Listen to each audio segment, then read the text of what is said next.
In this video, I'll show you how to get DLC 6 for Dragon Ball Z, Kakarot, on your PC. So, let's get started. First, open the Steam app and sign in to your account. Once you're signed in, search for Dragon Ball Z, Kakarot, and open its store page. If the game or DLC isn't available on Steam, it may not be available for purchase in your region.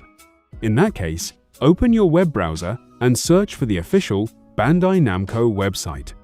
Once you're on the website, search for Dragon Ball Z, Kakarot.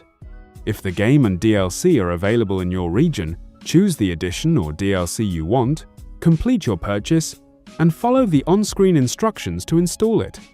After the installation is complete, launch the game.